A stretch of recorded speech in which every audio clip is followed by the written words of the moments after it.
Okay, I think we are going. So welcome back to the JS Coaching Team podcast.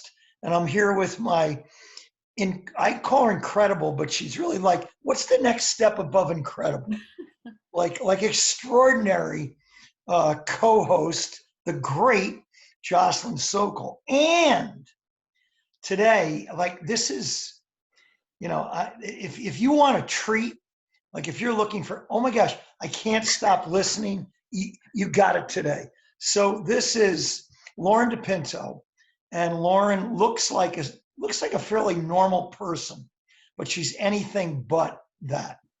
Lauren is a licensed clinical social worker who has her master's degree in social work, just about an inch, like a smidgen away from defending her doctorate. She is an amazing mom of two beautiful children. But what she does for a living is one of the most intriguing jobs.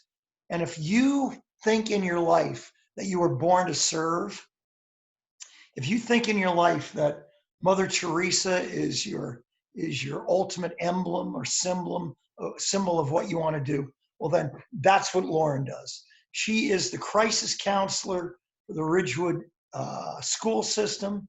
She works at Ridgewood High School, BF, and GW, and literally day by day, one child at a time, helps give them support, love, and the ability to really, and this is what she's so great at, she's got that, you just want to open up around her. So she gives kids a chance to be authentic. And I'll stop talking because she is an incredible woman, and I can't wait for this. So Jocelyn, you're the leadoff hitter today. Put her in a corner and give her a tough one. Hi, Lauren. Jim and I have noticed that our clients, the issues that they've been going through before quarantine have been magnified during this time. Are you noticing that with some of the kids that you work with? That's a great question. Before I answer, I do want to say thank you for such a remarkable introduction. I'm so humbled by that, so thank you. It's very hard to hear, but I appreciate it. Namaste. And it's a great question, and I think the short answer is, believe it or not, a lot of the kids and families that we've worked with prior have done pretty well, I think, overall. Now, that's not to say that they haven't struggled with the adjustment, right? We all have. That's a natural experience. But I would say that a lot of the students that, had pre-existing issues kind of with the pace of life and a multitude of things at school have been remarkably resilient. Yeah, it's interesting. Have you found that parents are really struggling with the whole, homeschooling? Have you found that been a part of this mix? Yeah, absolutely. We're not designed, to do all of this, right? I think parents are doing the best that they can. And that to me is an achievement. That to me is success. And that's all we can ask for. But I think, and myself included, doing it all, teaching, parenting, working, it's just, it's hard. It's so demanding. And it's a real struggle. And your role, you're called a crisis counselor. I've said to kids in all my health classes, take advantage. You have a psychotherapist who is as good as they get in a room over there that can help you through anything that you're going through. But what specific population, what issues do you deal with on a regular basis as a crisis counselor, day in and day in? So my title, I think, is overwhelming. And I've been trying to change it for years, because the truth of the matter is crisis is such a personal experience in many ways, right?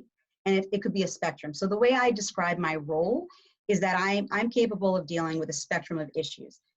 Unfortunately, there are some very critical issues we have to attend to, right? When there are self-harm issues or, some sort of, suicidality, right, that we need to mobilize. But on the flip side, that's not all of my job, right? The other parts of my job are kind of tending to other needs as they arise in someone's life, where there are barriers, where there are struggles, where they need to process something. So, crisis intervention counselor can be whatever you want it to be. The truth of the matter is, I'm Lauren, right? I'm a clinician. I'm a counselor. I'm someone that wants to help. And so when you kind of normalize the role, it's not as overwhelming. And I think there's no one thing I help. There's no one thing I do more than another, I feel, right? It varies. My job is so unpredictable, right? I'm just used to that. I kind of like it. It keeps me hyper focused on what I need to do, right? And it keeps it exciting and it keeps my mind well.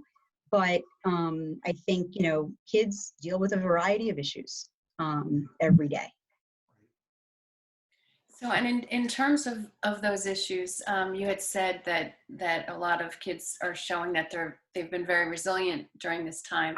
Are you finding there are a lot of children who are actually doing better during this situation, less anxiety or that type of thing?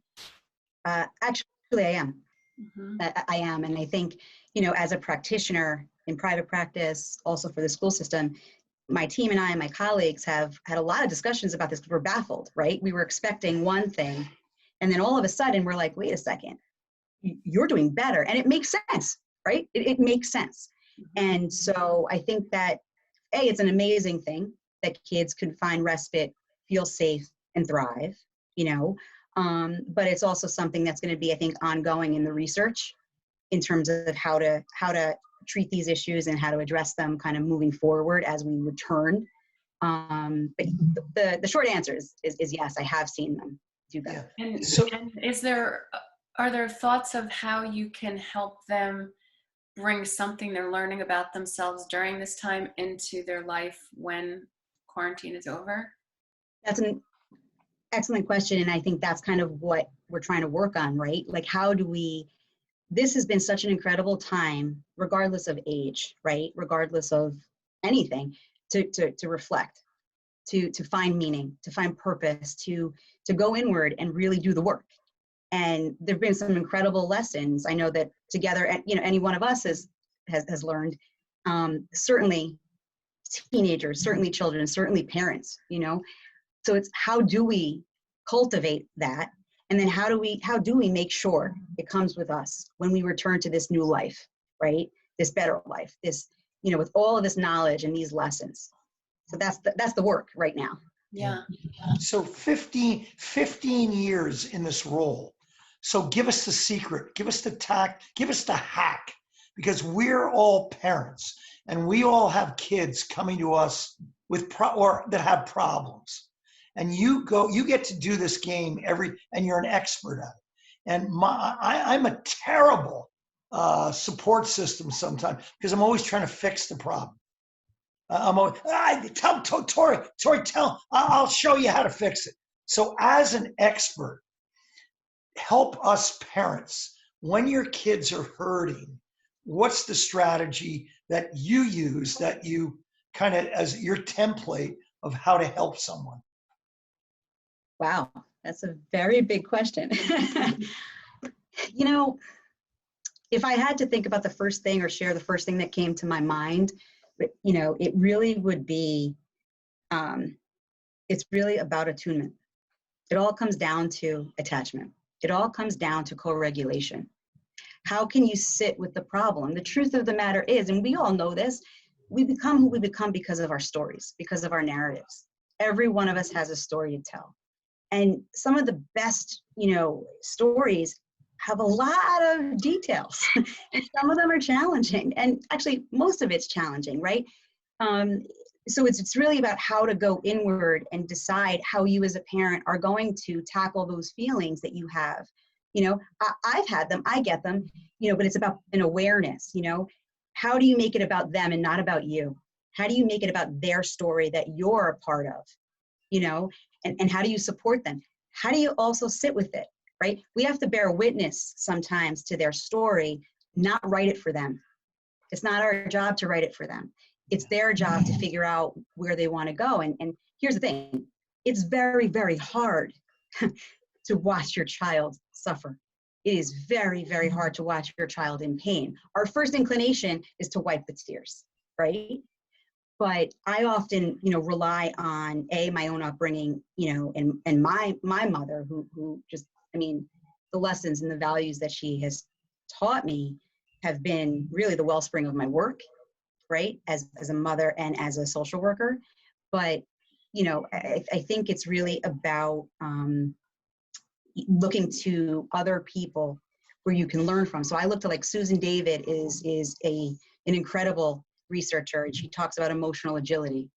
And she has an incredible TED Talk. Check it out if you haven't, read her book if you haven't. But she talks a lot about how in her own experience, right, she became who she was through her parents. And one of the things she talked about is how they always told her the truth, right? They could soften her pain, right, without lying to her. Yeah. And that's the key. You can soften someone's pain, but still give them developmentally, of course, the truth, which is really what the key is. Yeah, I love that. So how do you handle it when you're working with someone and you feel that it's super important that the parents look within and make some changes to set up the environment that the kids can thrive in? What's that like? What's the pushback? Well, I think, I have worked primarily with children and adolescents. And I believe that you can't really do a lot of the work with children and adolescents without the family, right?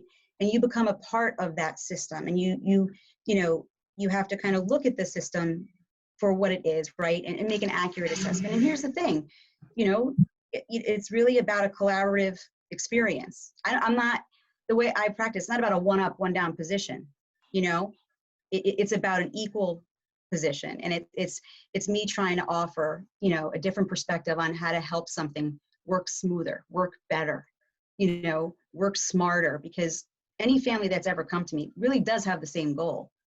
And that's to feel better, that, to enjoy each other more, and if you have the patience to get through that and really see what people are about, what families are about, it's very easy to get there.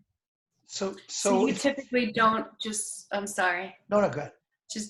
So you typically don't just work with the child, you typically work with the child with their parents and or siblings?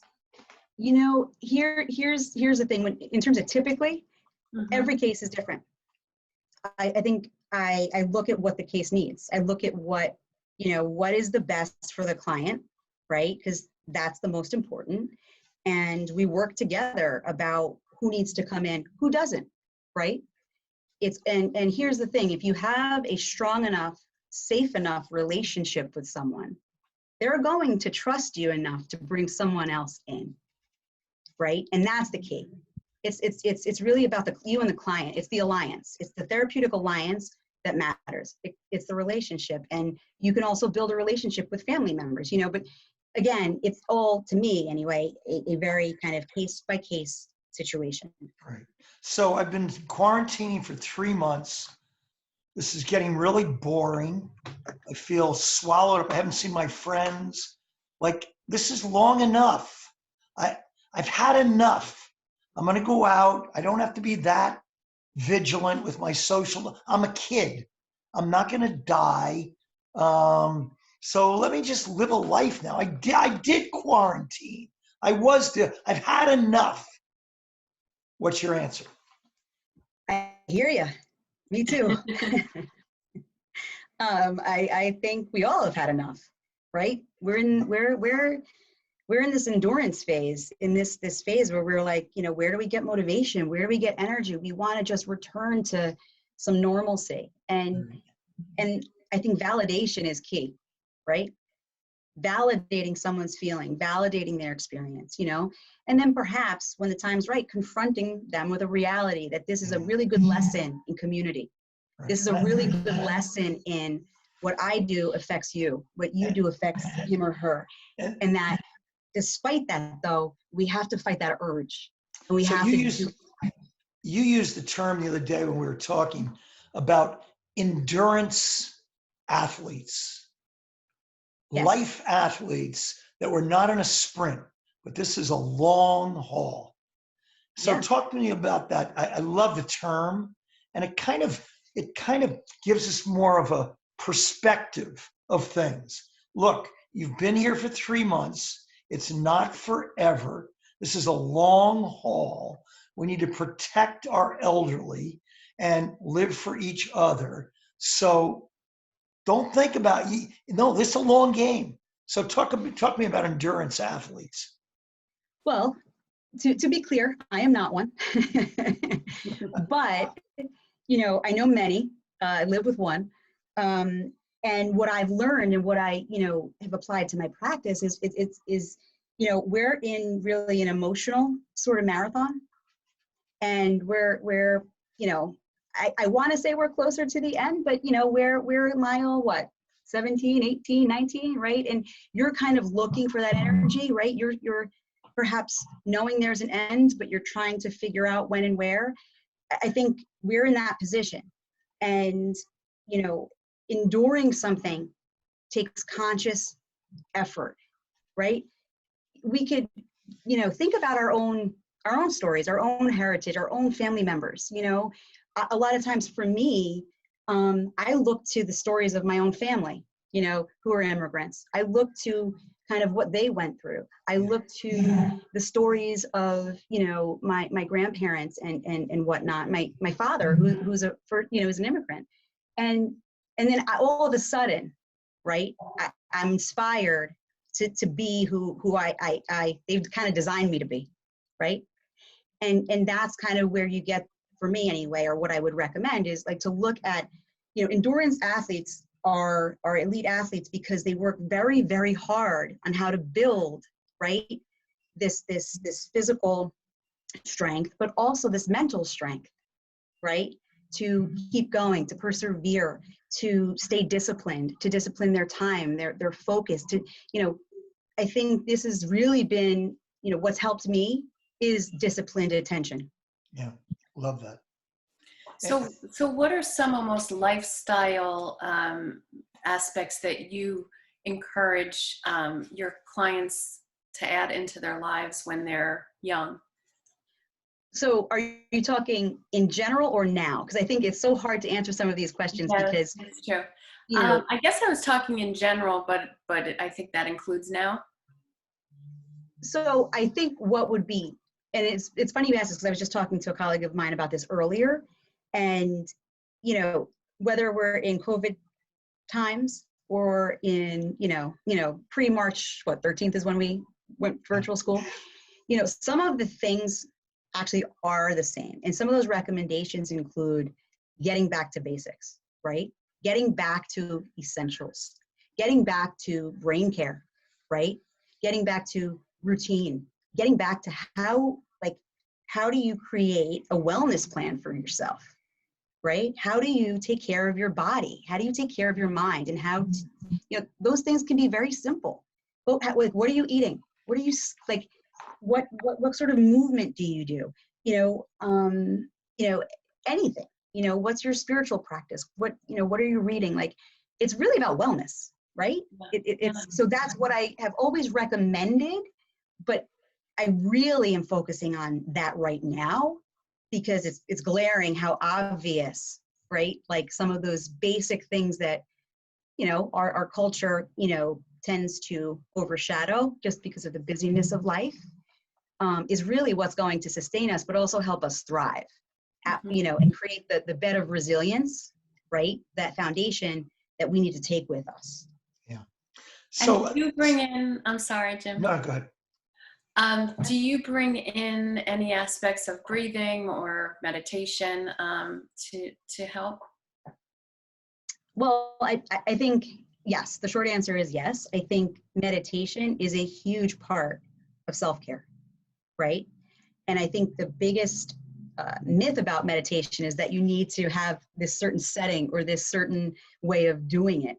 And that's not true. Meditation is a very personal experience.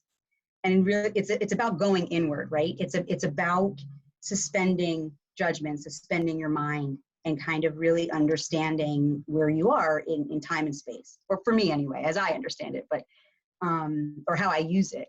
But I think, certainly incorporating meditation. I think you mentioned grief. Is that what you? Oh, breathing. Oh, breathing. Yeah. Breathing, absolutely. I mean, that's just like, that's the beginning and end of all of it, right? And for a variety of reasons. I think learning to control your breath is learning to start to control your space, right? That gives you that feeling of control, which we need now more than ever. I'm sorry I misheard you, but in terms of grief, it's interesting too. Everything we're experiencing is a loss. And so I think understanding our experience through a grief lens is very helpful in terms of how we understand ourselves, our responses, our reactions, our movement, right, through the different phases at different times. And I think looking at our life through that lens is also kind of empowering, because it's kind of like, if you name it, you can tame it, right? You can start to work on what it is you need to heal. Yeah.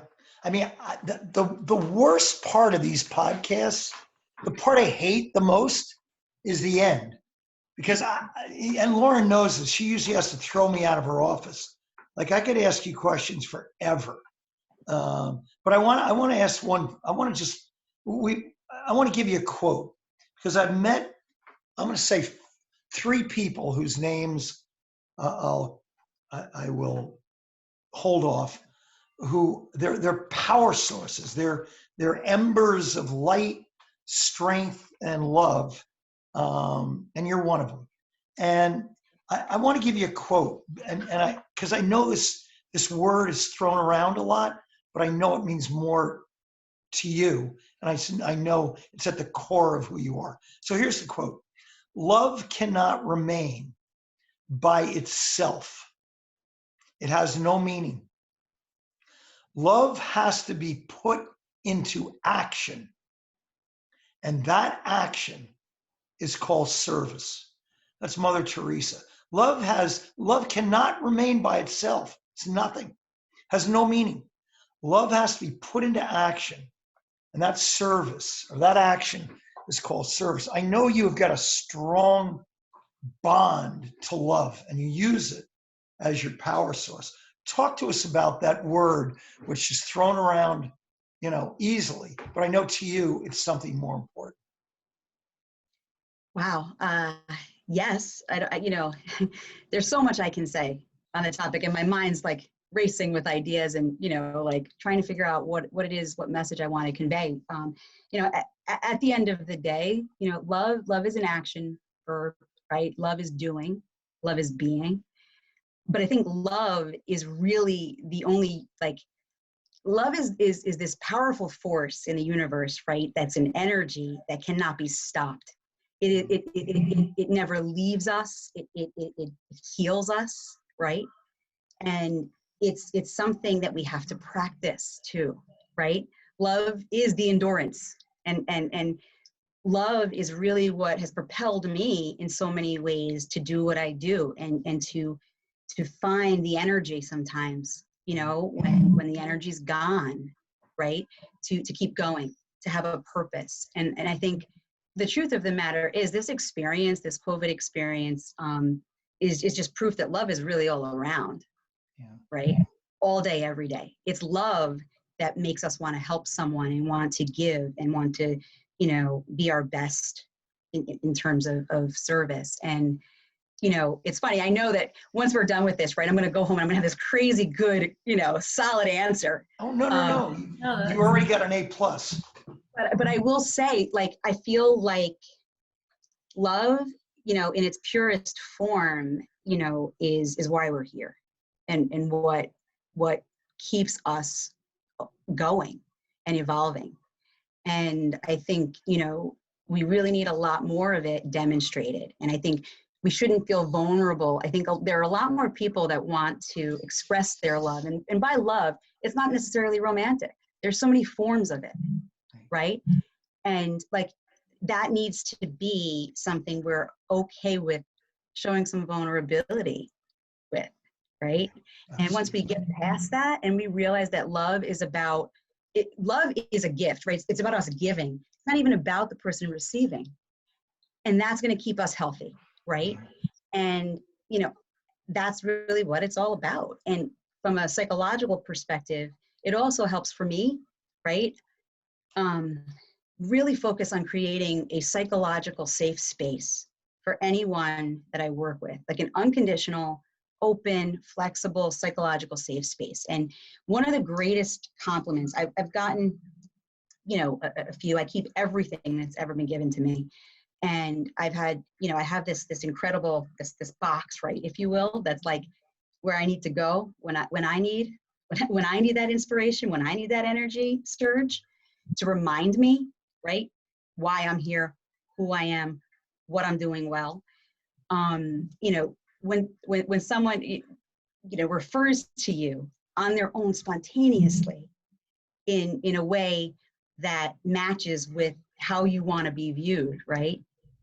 That's what it's all about. Yeah. And that natural like feedback loop is what keeps us going in this work. And the best way to do that is to just be real, be authentic, you know, don't be beholden to boundaries, you know, kind of just do the work. No, beautiful, beautiful answer. Jocelyn, you want to finish it up? Yeah, just maybe we could end with, you said earlier that lessons that your mother taught you, you feel really guides you today in what you do. So is there one lesson that you can feel has been most helpful to you and guide you during your life? Oh, wow. Let me take this tear out from under my eye. There, you know, there have been a multitude of lessons, right, that I've, you know, psychologically accumulated in my bank. But what I can say I learned most from this living legend, if you will, in my life, in our family life, who is tough as nails, right, but full of warmth and love on the inside. You know, I think she always taught me to realistically, right, very much like Susan David, which is probably why I was so drawn to her and her message, right, because it resonated with mine, that, you know, that she taught me about loving myself, right, unconditionally, but also about, you know, strength and about realism and about service, and how, you know, we're here to serve and we're here to do good, whatever that is, without judgment, so long as you kind of like labor till the work is done, right? And that's what it's about. And I think hard work, honesty, truth, you know, if I could say the what I've learned most from her, probably now that you brought me here, is that there is no trust without truth. And that's kind of how I want to lead my life. And that's how you become secure in relationships, you know? And yeah, I think I would say that. Thank you for asking that question. It was very meaningful. Well, you've been incredible here. And as they say, in the end of your life, when the whole game's over, when the whistle goes off, when the bell rings, or simply the lights go out, for real, it's not what you've gotten, but what you've given. And you've spent, like literally, you've worked with like 30,000 kids who were crying, came in going, I don't think I can make it through this day. And you became that light, that source of love and strength for them. And I don't know, when it's over, I can't imagine not feeling more fulfilled than what you must. I know you're exhausted. It's a terrible job. All you do is have people, Lauren, how about me? Help me, help me. But, you know, from a kid's perspective, I can't imagine being a 13-year-old boy not wanting to talk to a crisis counselor and walk in the door and see you there. It's like, I can't believe it. So magical work. thank you, Lauren, for your effort for today and everything you do. And thanks for putting love into action. You do Oh, it. thank you so much. It's been an absolute pleasure and an honor. I'm so grateful to you both. Great. Thank you you so guys. much, Lauren.